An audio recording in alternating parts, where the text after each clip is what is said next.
Assalamualaikum warahmatullahi wabarakatuh. Baik, kembali lagi di channel Hermawan Mekanik Deso. Hari ini kita kedatangan motor Beat.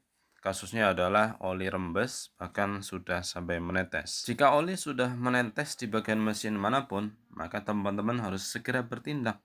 Jika dibiarkan saja, maka oli lama-kelamaan akan habis berakibat motor akan ngejim. Karena mesin yang seharusnya terlumasi oleh oli, tapi oli netes dan menetes sampai mungkin habis, maka ini bisa berakibat fatal. Lama-kelamaan motor akan macet dan bisa keluar duit banyak. Langsung saja kita buka baut penutupnya dengan menggunakan obeng plus.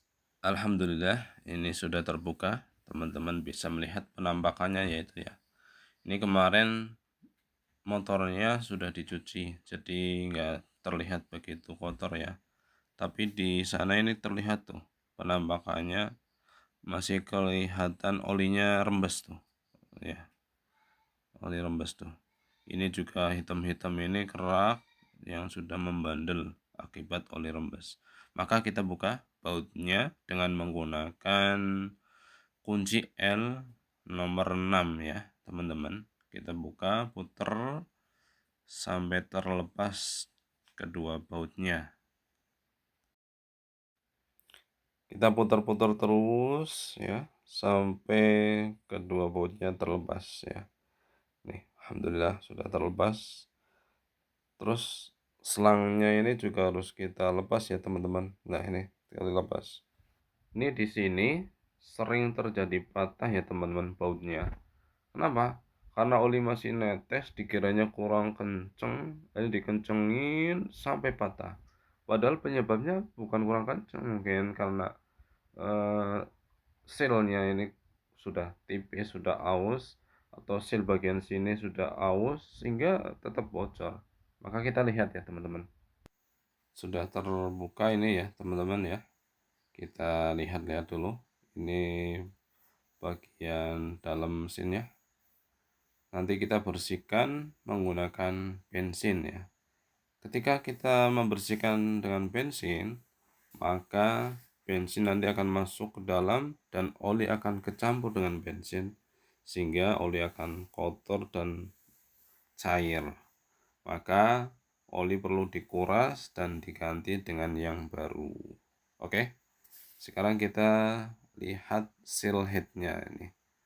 Ini ternyata bekasnya sudah dilem ya teman-teman. Mungkin karena sudah bocor tapi nggak diganti, untuk sementara dilem. Tapi eh, lama-lama juga bocor. Nih kelihatan tuh kotorannya ya, karena olinya rembes sehingga kotoran nempel dan banyak, akhirnya sampai mengerak nih. Ini ngelepasnya aja susah nih karena dilem ya. Ini nanti kita bersihkan ya teman-teman. Untuk pembersihan kita skip ya teman-teman ya. Nah ini kita lihat ternyata sudah retak-retak sealnya nih.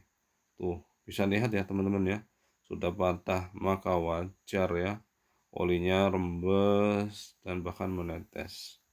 Penyebabnya itu dari sini ya teman-teman, dari dua hal, dari karet baut penutup headnya, atau dari karet ini, karet sealnya ini ya. Tapi jarang sih yang dari bautnya, kecuali memang udah tipis banget ya. Tapi kalau lihat ini karetnya ini memang sudah kaku ya teman-teman ya, sudah patah-patah retak kayak gini.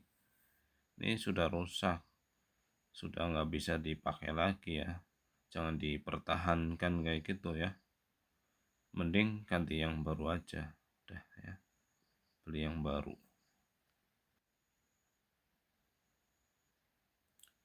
Ini sudah kita bersihkan ya, penutup headnya ini sudah kita cuci, sudah bersih maksimal nih, walaupun nggak bersih banget tapi sudah mending lah daripada tadi ya teman-teman ya. Dan saya juga sudah beli spare partnya ini, seal headnya. Kalau teman-teman beli, cari yang bagus ya, yang ada lubangnya ini seperti ini ya. Nah, nih lubang ini. Kalau nggak ada lubangnya berarti teman-teman harus membuat lubang ya. Kenapa?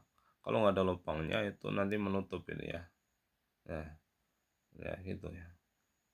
Lubang itu nanti akan terkoneksi dengan pompa oli itu yang di sana di dalam itu ya.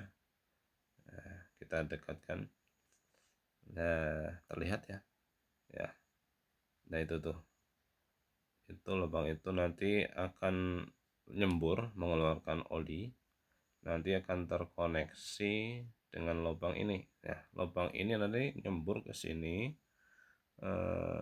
Nah, kalau tertutup kan nggak bisa ya. Nah, sini keluar ini keluar oli, sini nyembur. Nah, nyemprot ke sini. Nanti ke rokem arem dan rokem as. Apa jadinya kalau tertutup? Rokem arem dan rokem asnya nanti nggak terlumasi sehingga akan berakibat rusak di sini ya, di headnya itu ya. Ya, kita pasang sealnya ke bautnya dulu ya. Ini yang bagian kalengnya di bawah ya, ya seperti ini ya. Lalu kita pasang karetnya, kita pasang, harus masuk sesuai dudukannya ya. Kita urut, pijet-pijet, harus rata ya teman-teman ya masangnya itu ya. Kita urut ya, harus benar-benar krep gitu ya. Jangan sampai ada yang nekok gitu ya. Untuk beli spare partnya teman-teman aja bilang aja ke tukang spare part beli yang bagus ya. Ya, ini udah terpasang ya. Nah, udah seperti ini ya. Nah, ini nggak boleh ada yang nekuk keluar seperti ini ya. Nah, kalau seperti ini nanti walaupun sudah diganti karetnya yang baru, nanti tetap saja oli akan rembes kayak gitu ya. Maka harus dipastikan klak dengan dudukannya ya. Nah, ini udah pas, kita pasang ya pelan-pelan. Ini di sini agak susah ya, pelan, jangan sampai ada yang rubah lagi. Udah masuk, kita pastikan sekali lagi ya, kita urut ada yang rubah atau tidak ya. Ya, kita putar ya, kita pastikan ya, jangan sampai ada yang keluar ya. Ini sudah pas, tinggal didorong aja ya, tinggal didorong klak gitu ya. Ya begitu ya teman-teman ya, kira-kira seperti itu. Klak ya, lalu kita tahan satu, ambil baut, kita pasang bautnya dan kita kencangkan dengan menggunakan kunci L nomor 6 ya, kencang ya. Terus selangnya juga kita pasang kembali, lalu pasang penutupnya kembali. Demikian teman-teman, semoga bermanfaat. Jangan lupa like, komen, dan subscribe serta nyalakan tombol loncengnya. Wassalamualaikum warahmatullahi wabarakatuh.